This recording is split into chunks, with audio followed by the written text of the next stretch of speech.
My name is Sam Hayes, and my favorite movie is Iron Man 3. My name is Megan Demo, and my favorite movie is Lion King. Hi, my name is Ben Jessup, and my favorite movie is Avatar.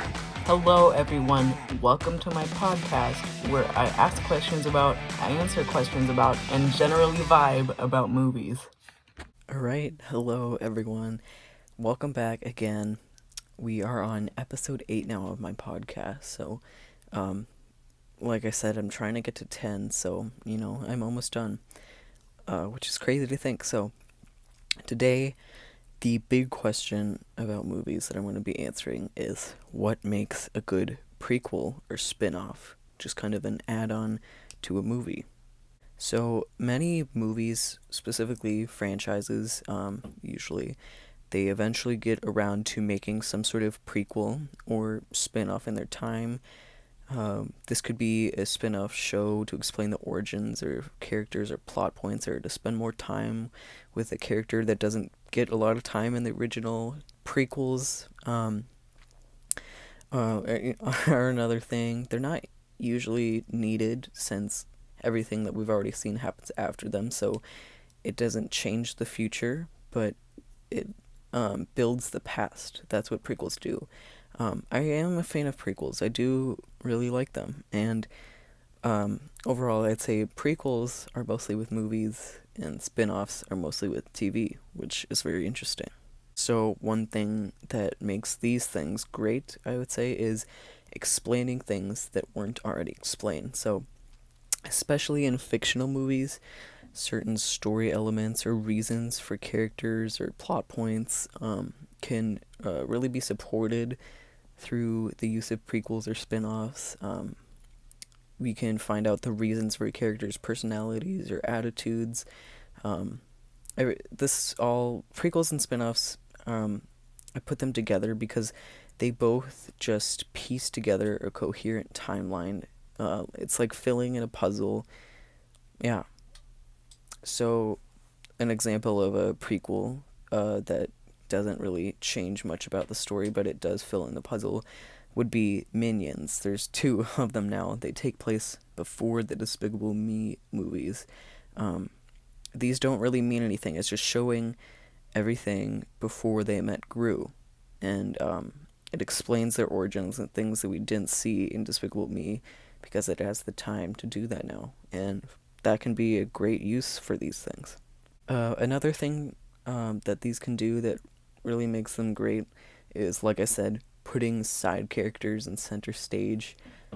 This is mostly done with TV. Prequels or spin-offs can help us learn more about characters. Like I said, we don't really get a lot of time with side characters usually, so it's cool to see. Yeah, so like to look at Solo as an example for this as a prequel. Han Solo from the Star Wars movies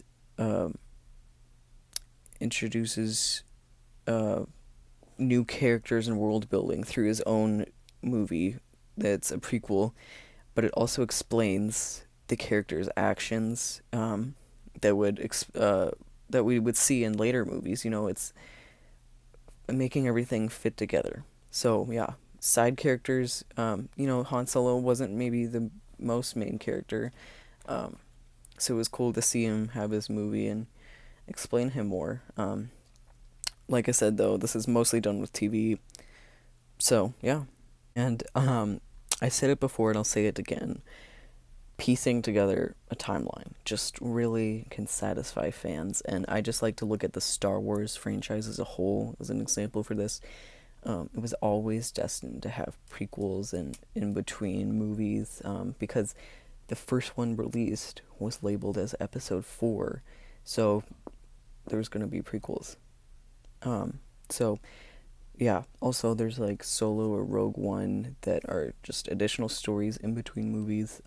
It's all about going back and filling in what's left open, and through that you can explain origins or introduce worlds and stuff. And like with Star Wars, prequels and spin-offs can and still are being made, which is really cool. Another thing would be not erasing or forgetting about the original thing it's based off of. I feel like this happens in a lot of movies. A lot of prequels and spin-offs, they kind of change something that was already built up for the wrong, or they forget about their own rules and stuff, and it can be kind of annoying. Yeah, just a quick thing, but something that I see a lot in these kinds of movies, and yeah, I think they kind of ruin it. Another thing would be just shedding light to or bringing new stories into the same world that we already know. I like to look at Fantastic Beasts from the Harry Potter Wizarding World franchise. It's just a whole new story that doesn't have much at all to do with Harry Potter, doesn't take place around the same time. But then again, it simultaneously explains the origins of a few characters that we see in Harry Potter. It's not about Hogwarts or Harry Potter, though, but it's in the same universe. And that's really cool and creative. And I think the Fantastic Beasts movie, and their movies are not afraid to be creative and different, which is really cool to see. And for my outro, I mean, there's not a lot to say. I'm all for spin-offs and prequels. I love them. And this isn't a movie, but I am hoping there's this Office spin-off that's been announced called Uncle Stan, or for one of the characters named Stanley. And I like things like that. I like seeing just spin-offs and prequels. It's just a way to continue something but be fresh, So yeah, thank you for listening, and show your love for movies, these kinds especially.